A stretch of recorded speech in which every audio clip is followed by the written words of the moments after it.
This is South Korea today, the capital city, Seoul. In some ways as modern, as with it, as anything in the Western world.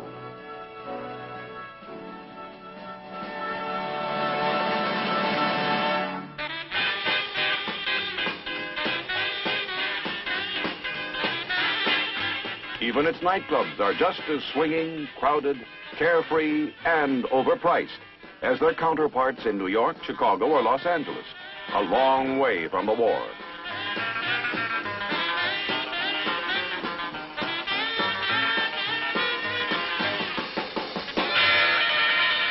Well, 30 miles from the war anyway. These are the men who make it safe to live and dance in Seoul, New York, Chicago, or Los Angeles.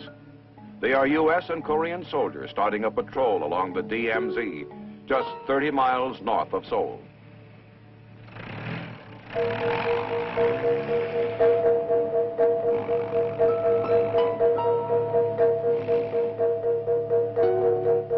Almost every week, some of them are killed by North Korean ambushes, border raids, hidden landmines, by any of the 100 ways the communists test the line and violate the 1953 armistice. In spite of everything, the Republic of Korea struggles to come of age. This is the story of what has happened to her since the armistice, and of those who have helped it happen.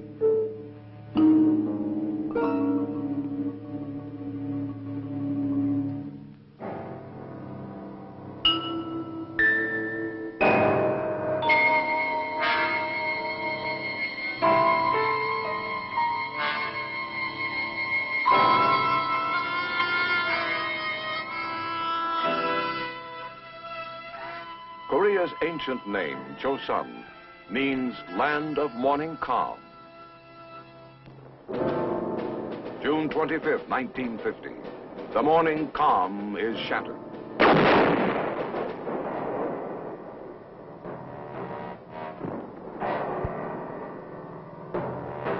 Thousands of communist Russia-equipped North Korean troops pour across the 38th parallel into South Korea.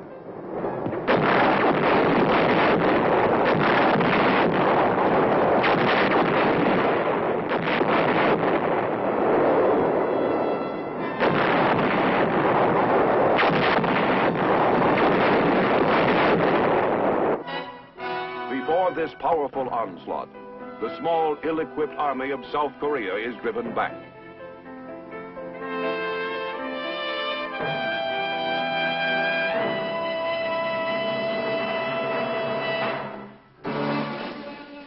The United Nations, denouncing the invasion, calls for help. And within 5 days, President Truman has ordered American fighting men into the field.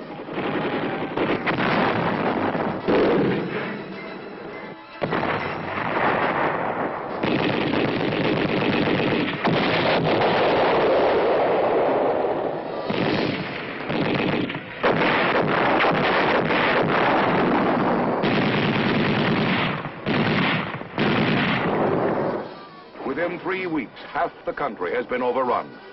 But as the troops of 15 other UN members come in to help, the tide of battle slowly turns.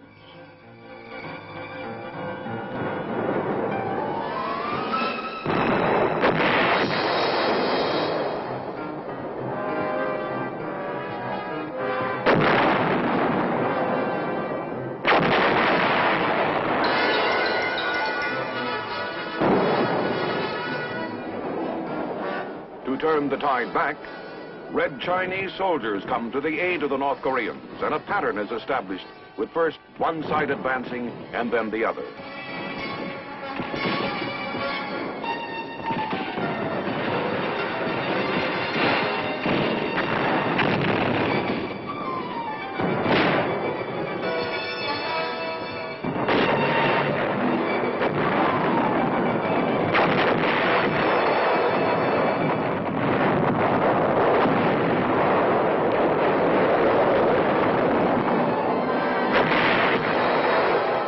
For 3 long years, the war ranges up and down the countryside. Twice, Seoul falls to the communist invader. Twice it is recaptured.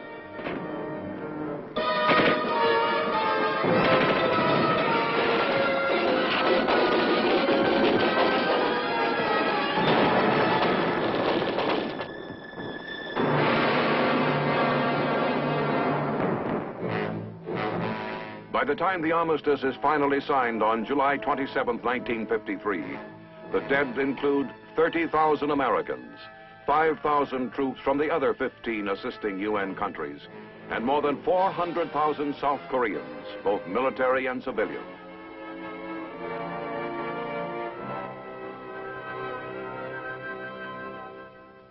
Of the South Korean survivors, countless thousands are starving, homeless refugees.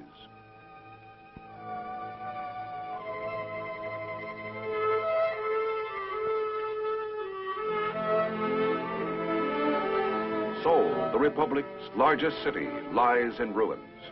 Block after block of rubble testifies to the grim fact that more than 80% of it has been destroyed.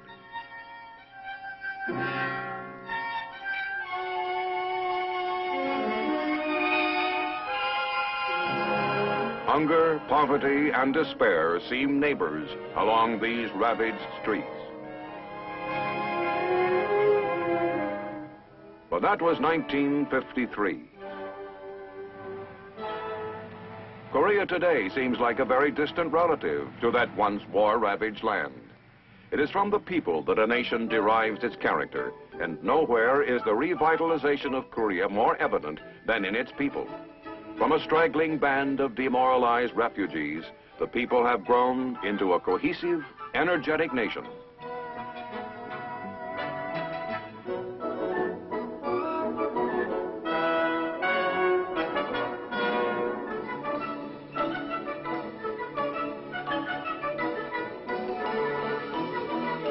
A returning U.S. Army sergeant who was here during the fighting observed, "The first thing you'll notice is the children. They're not starving anymore, running around with their little bellies swollen. The children you notice right away."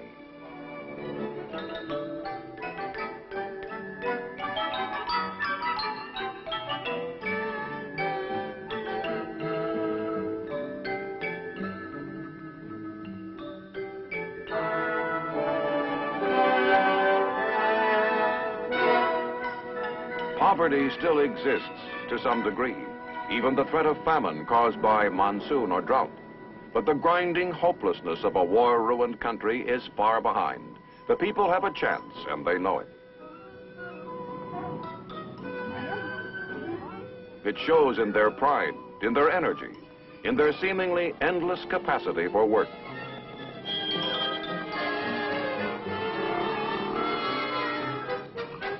It has been said that Korea has a shortage of everything but people, and it's not far from the truth. This becomes especially apparent where transportation is concerned. Every possible method of moving people and products is in effect in Korea.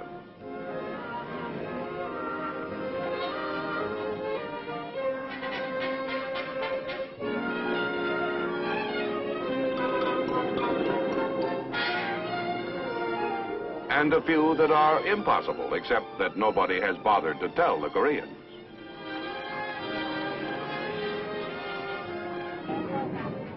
The arches of triumph in the Korean economy must surely belong to the feet, for they seem to bear most of the load.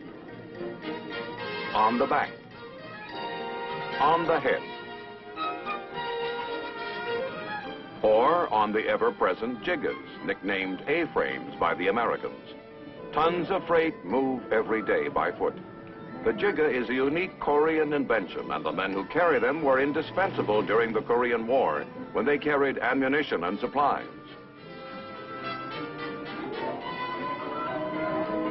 And alongside the jigas, electrified streetcars and buses.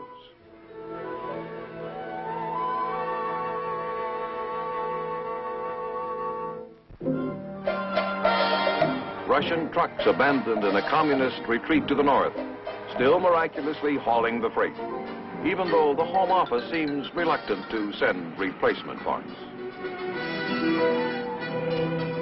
And if the man who invented the bicycle could see to what use his toy has been put in the commerce of Korea, he might conclude with justification that his place in history is assured alongside the man who invented the wheel.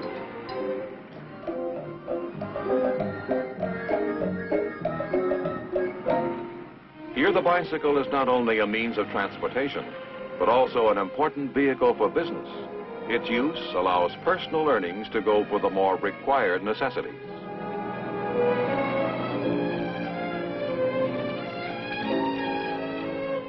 Even the bicycles which survive the impossible have to contend with the ever-present Korean taxicab.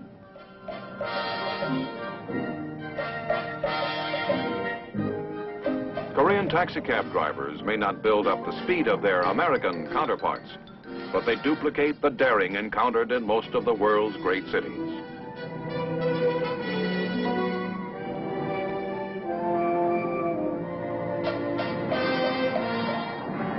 Here, too, the drivers can make their vehicles fit into spaces that seem that no vehicle was meant to go. Well, almost.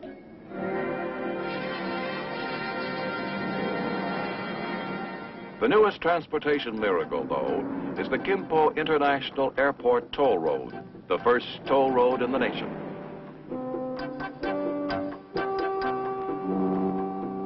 It's only one example, though, of the vast program of road construction scheduled by the government.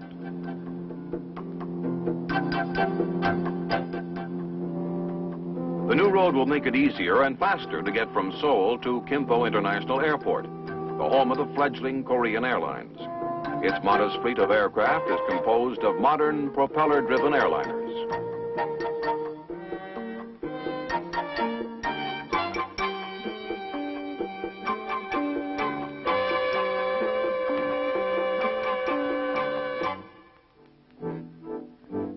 The new road does little, however, to touch the life of the average Korean in the field.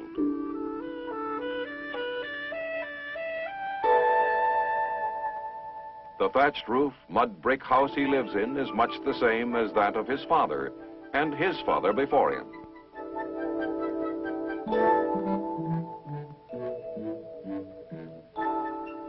His slightly more affluent cousin may have one with a tile roof. For most Koreans, it's still shoes outside, which leaves the floor inside clean enough to sit on. And in the winter, ondol floor is heated by flues, another Korean invention going back 1,500 years. But this is not surprising in a land where the very old blends with the very new.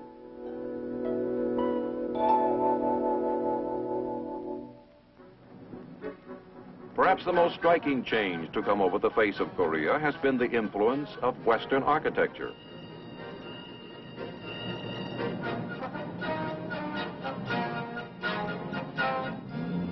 In many places, the graceful, traditional curve of the Oriental roofline has given way to the clean, efficient, straight-line look of the West, which permits more rapid and economical construction.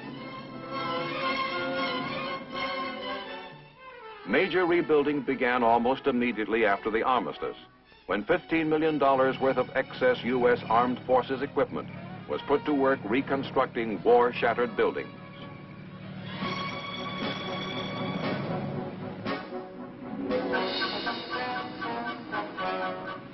And reclaiming the land in the first 10 years alone, the Armed Forces invested $23 million in more than 5,000 projects. Even though this is less than $1 per Korean, it has helped in their reconstruction program, and the Koreans are indeed grateful.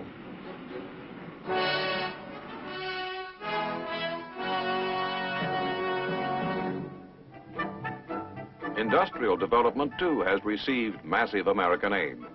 Since most Korean industry was located in the communist north, the division of the country was an especially hard blow to South Korea. Development of new industrial capabilities has been made possible by American financial and technical assistance.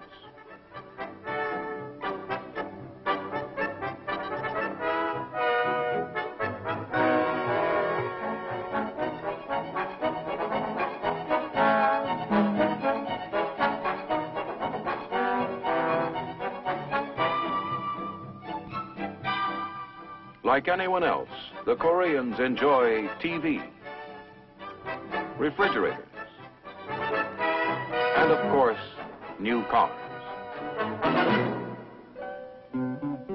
Korea's first oil refinery, financed partly by American private capital, processes 55,000 barrels a day.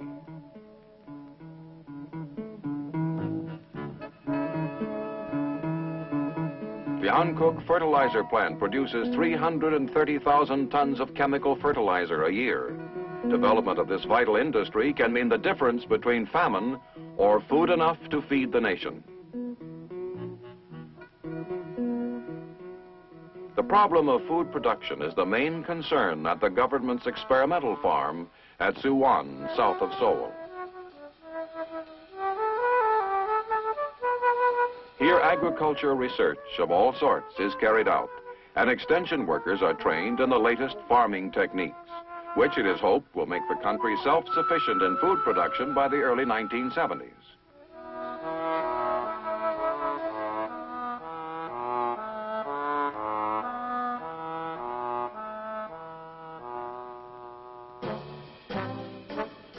Entering the worldwide competition to attract tourists, the government has constructed the impressive complex of 26 buildings, including 5 hotels and 12 villas, that make up the Walker Hill Resort.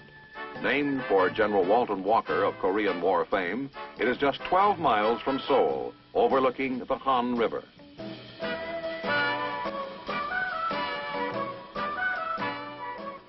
It spreads over 150 acres and provides a complete variety of entertainment and sports facilities.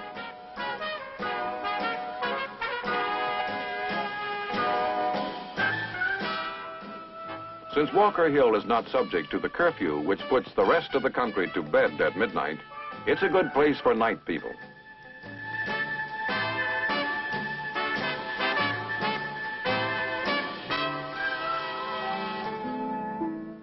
The bright Golden Moon restaurant features kimchi, the spicy Korean dish, and a host of gourmet delights to be consumed to the gentle strains of ancient Oriental string music.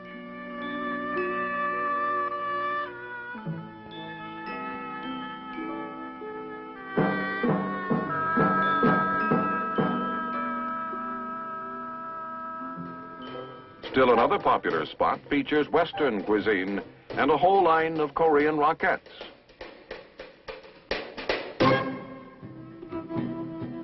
Unfortunately, the standards of sanitation that apply at Walker Hill and at the luxury hotels do not extend throughout Korean society. Unfortunate, at least, for the American whose system is accustomed to more antiseptic conditions.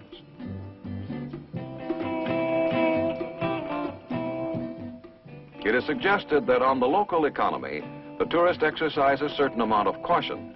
Stick to well-cooked foods. Avoid unpeeled fresh fruits and vegetables. Tap water and drink served with ice. Drink only bottled beer or hot tea or coffee. With any spirit of adventure, an American can travel the length and breadth of the Republic of Korea and get fat in the process, providing he masters the art of using chopsticks.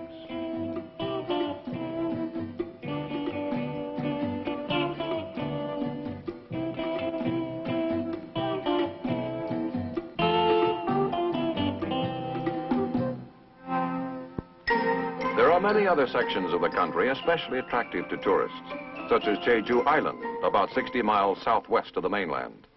Many people regard the Mount Sorak area in the eastern part of the country as the most picturesque in Korea. In many of the remote communities, old customs and colorful holiday rituals are to be seen. Without the security provided by a strong army, however, Korea wouldn't be safe for anyone, tourist and native alike. With the assistance of United States military advisors, the Republic of Korea Army has been built into one of the most efficient, highly trained forces in the world. With 600,000 men, it is also the third largest in the non-communist world. Although armed with the latest equipment available, the ancient and traditional Korean battle skills aren't forgotten. These soldiers are practicing Taekwondo, the Korean version of karate, and just as deadly. It has been used in battle before, and most commanders agree that it builds tough, self-assured troops. Perhaps the most impressive sign of a nation coming of age was reached on September 25, 1965, when for the first time in the history of the nation, it voluntarily sent thousands of its soldiers abroad to fight in a foreign war, the war in Vietnam. The Tiger and White Horse divisions have, by their bravery and skill, earned the respect of free men everywhere.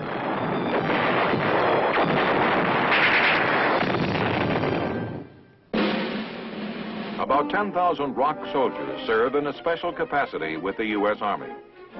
They are Katusha, or Korean augmentation to the U.S. Army soldiers. They work, train, and live alongside U.S. soldiers.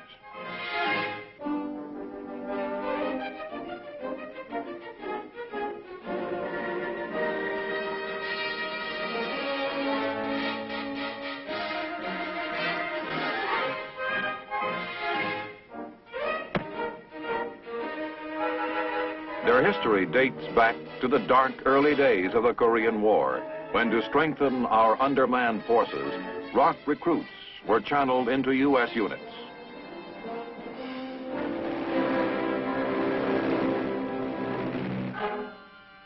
Perhaps one reason the ROK troopers have fought communism with distinction abroad is because many of them have had bitter personal experience with communist aggression at home. Aggression like this along their own DMZ. This truck was not blown up in Vietnam. It was ambushed on April 1968 by North Korean communists in a flagrant daylight raid across the Korean DMZ. The 3 soldiers of the 2nd U.S. Infantry Division and 1 Katusha soldier who were murdered in this truce violation were on their way to lunch. Sometime later on in August, as the men of the 76th Engineer Battalion began to line up for their supper, their mess tent was suddenly hit by heavy machine gun fire from communist raiders.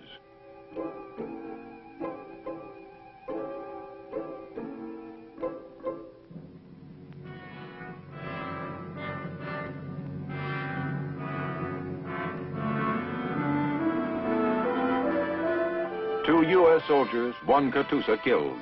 26 other people wounded, including 2 Korean laundry women. This is where a barracks building stood, located at Camp Wally.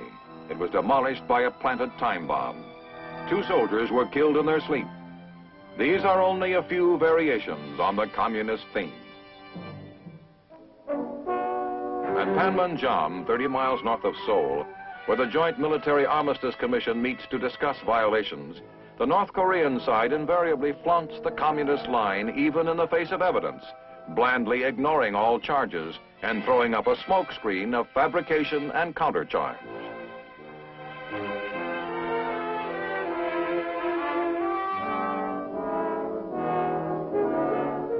In the first 9 months of 1967 alone, there were 7 times as many communist violations as in the entire year of 1966.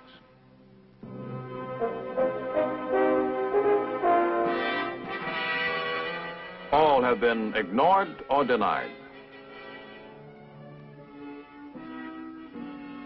Not only does Panmunjom provide the spectacle of communist fantasy, but in the United Nations Honor Guard, an impressive reminder that the free world is indeed a reality and very much committed to staying that way.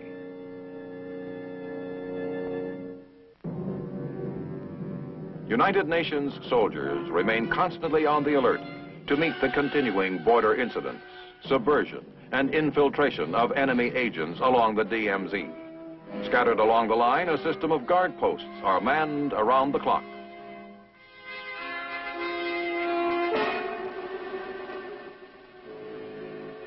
A barrier fence is being constructed along the entire 150-mile length of the DMZ from coast to coast. Watchtowers spotted every few hundred feet provide additional vantage points for observation.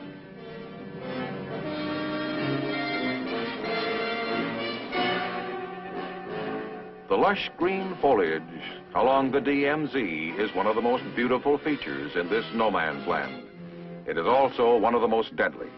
Its natural screen provides a perfect cover for North Korean hit-and-run operations. To frustrate the communist infiltration pattern of ambush and attack, a narrow strip of land will be cleared south of the line. The agent who tries to make it across this high visibility zone may find that the odds have been sharply reversed.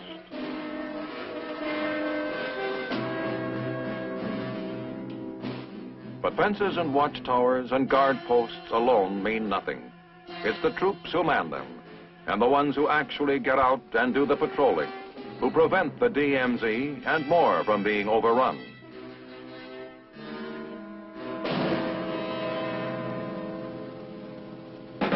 Someone once defined combat patrol flying as hours of boredom interrupted only by moments of sheer terror.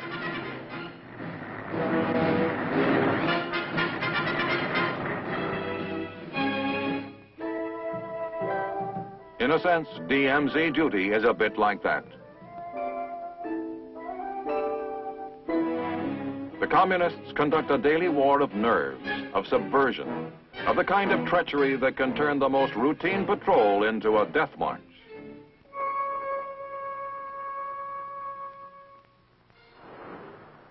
Although many communist agents are introduced across the DMZ, the Korean government feels that even more come ashore by boat along the 5,000-mile coastline.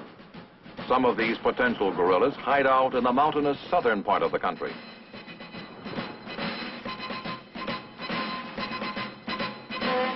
For that reason, combat-ready soldiers of the Korean Army's infantry divisions continually patrol in suspect areas. Hunt and kill patrols move in force to flush out these communist infiltrators.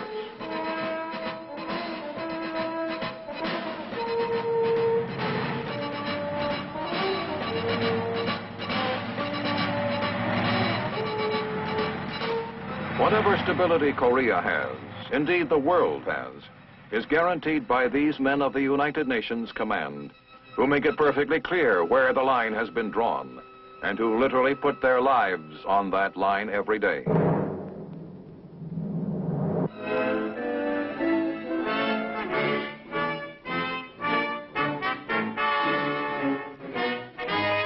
And what is it the troops are guarding?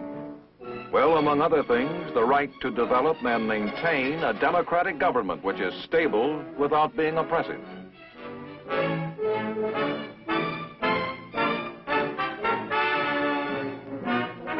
Under President Park Chung-hee, reform and development have been considerable, and Korea stands today as a proud example of self-determination to maintain freedom, as a nation which truly has a choice between tyranny and liberty.